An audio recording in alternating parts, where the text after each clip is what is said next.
মন্দির মন্দির সোপান তলে কত প্রাণ হলো বলিদান, লেখা আছে অশ্রু জলে কত বিপ্লবী বন্ধুর রক্তে রাঙা, বন্দিশালার ওই শিকল ভাঙা, কত বিপ্লবী বন্ধুর রক্তে রাঙা, বন্দিশালার ওই শিকল ভাঙা।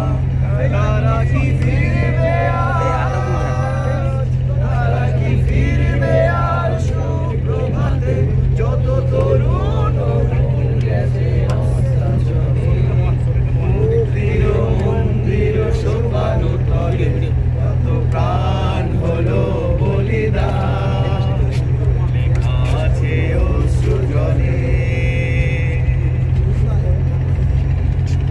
যারা স্বর্গগত তারা এখনো জানে স্বর্গের চেয়েও প্রিয় জন্মভূমি, এসো সে পাবে না তো তুমি সকল দেশের আমার জন্মভূমি, সে যে আমার জন্মভূমি, সে যে আমার জন্মভূমি।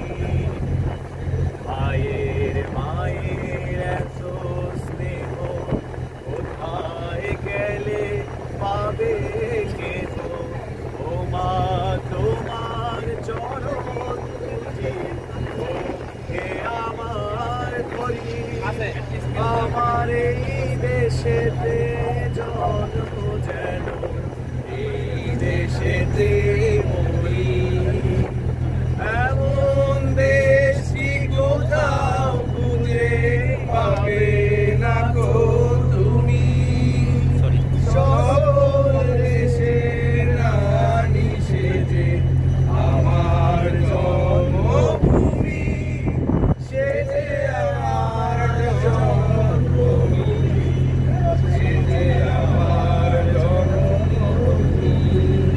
দুর্গপুরীর কান্তার স্তর পারাবার হেলই নিশান ধ্বংস নিশান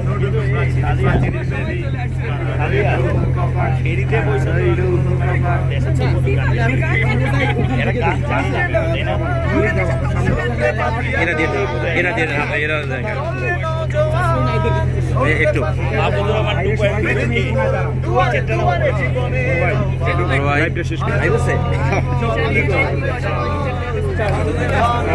একটু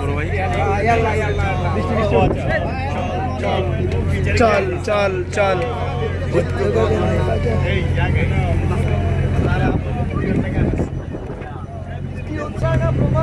আমরা টুটাবো দিনের রাতে প্রাধার নবনবীনের গাহিয়া গান সজীব করিব মহাশ্মশান, নবনবীনের গাহিয়া গান সজীব করিব মহাশ্মশান, আমরা দানিব নতুন প্রাণ বাহুতে নবীন বল।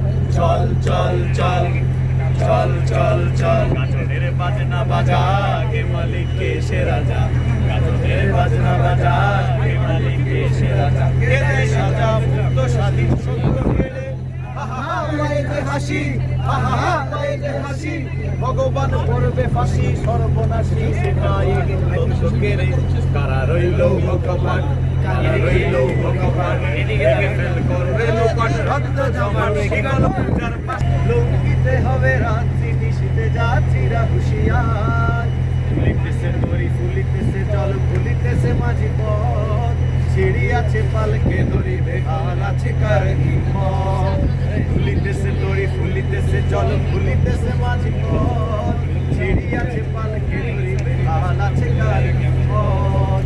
কে আছো জওয়ান হও আগুয়ান হাকিছে ভবিষ্যৎ, এ তুফান ভারী দিতে হবে পাড়ি নিতে হবে তরি পার, দুর্গমগির কান্তার মরু দুস্তর পারাবার হে, লঙ্গিতে হবে রাত্রি নিশীতে যাত্রীরা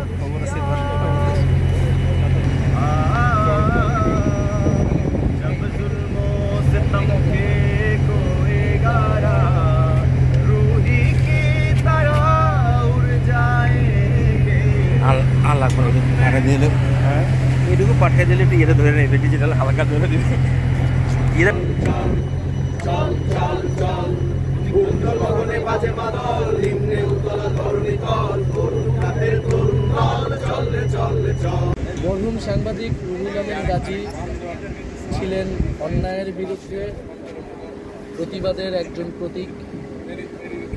উনি সবসময় কথা বলে গিয়েছেন সত্যের পক্ষে, ন্যায়ের পক্ষে, এবং এই অন্যায়ের বিরুদ্ধে ন্যায়ের পক্ষে কথা বলার জন্য, জুলুমের বিরুদ্ধে দাঁড়ানোর জন্য ওনাকে বারবার নির্যাতিত হতে হয়েছিল, কারাবরণ করতে হয়েছিল।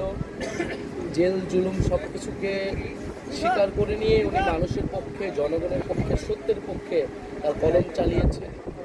আমাদের যে সাংবাদিকতার ইতিহাস, আমাদের যে ন্যায়ের পক্ষে দাঁড়ানো যে মানুষগুলো কলম ধরেছিলেন সবসময়, তাদের মধ্যে রুহুল আমিন গাজী অন্যতম হয়ে আছেন, হয়ে থাকবেন আমাদের বাংলাদেশের ইতিহাসে সাংবাদিকদের মধ্যে। ফলে রুহুল আমিন গাজীর মতো লোকেরা, ব্যক্তিরা আমাদের জন্য সবসময় আদর্শ, যারা সুবিধার পক্ষে যায়নি, যারা